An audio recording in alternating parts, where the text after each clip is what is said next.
திகழும் நடுவர்களுக்கும் ஈழத்தின் நம்பிக்கை நாயகனாக திகழ்கின்ற என்னுடன் போட்டி போட வந்திருக்கும் என் பிரியத்துக்குரிய போட்டியாளர்களுக்கும் எனது இந்நேர காலை வந்தனங்கள்.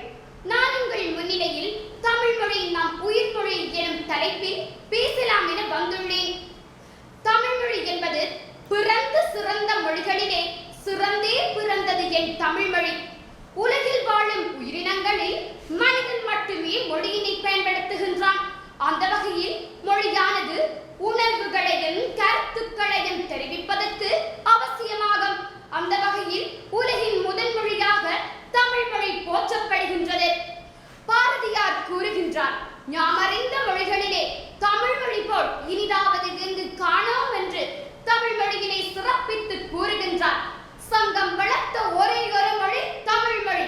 உலகில் காணப்படும் பிரபலமான நூல்களான திருக்குறள், தொல்காப்பியம் என்பன தமிழ் சங்கங்களில் தான் முதலில் அரங்கேற்றப்பட்டது. இனி நாம் தமிழ் மொழியின் சிறப்பு மற்றும் தொன்மை பற்றி பார்க்கலாம். தமிழ் மொழியின் முதல் தோற்றம் 500,000 ஆண்டுகள். தமிழ் மொழி குமரிக்கண்டம் எனும் இடத்தில் தோற்றம் பெற்றது ஆகும். தமிழ் மொழியானது சொற்கள் மூவெழுத்து சுட்டெழுத்துக்களில் இருந்து தோன்றியதும் ஆகும். சங்கம் வைத்து வளர்க்கப்பட்ட சங்க காலம் முதல் இன்று வரை தமிழ் நீண்ட நெடிய வளர்ச்சியினை கொண்டிருக்கின்றது. தமிழ் மொழி என்பது பேச்சு மொழி அல்ல, அது தமிழர்களின் அடையாளம். 2004ஆம் ஆண்டு தமிழ் மொழி செம்மொழி என்ற பெருமையையும் பெற்றிருக்கின்றது.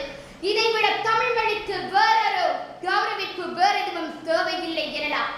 பாரதியார், கம்பன், வள்ளுவன் போன்ற பல்லாயிரக்கணக்கான இலக்கிய கர்த்தாக்கள் தமிழ் மொழியின் வளர்ச்சிக்கு பெருமை சேர்த்த தொண்டர்களாவர். இவர்கள் அனைவரும் தமிழ் மொழியின் வளர்ச்சிக்கு பாடுபட்டவர்கள் ஆவர். திராவிட கலைகளின் தமிழ் மொழியாக கருதப்படுகின்ற நம் தமிழ் மொழி ஓர் இலக்கிய வளம் பெற்ற ஓர் மொழியாக சிறப்பு பெறுகின்றது. இலக்கியங்களும் இலக்கண நூல்களும் பெருகி இருந்தமையால் நமது மொழி திருத்தம் செய்யப்பட்ட மொழியாக சிறப்பு பெறுகின்றது. என்னை நேராக பார்த்தாலும் தலை கீழாக பார்த்தாலும் தன்னிலையிலிருந்து மாறுபட மாட்டேன் எனும் கோட்பாட்டிற்கமைய தமிழ் மொழியானது திருத்தம் செய்யப்பட்ட மொழியாக சிறப்பு பெறுகின்றது.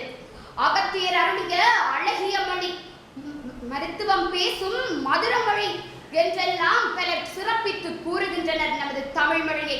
தமிழ் மொழி என்பது பேச்சு மொழி அல்ல, அது தமிழர்களின் அடையாளம் என்பதை மீண்டும் மீண்டும் வலியுறுத்தி எனது பேச்சை நிறைவு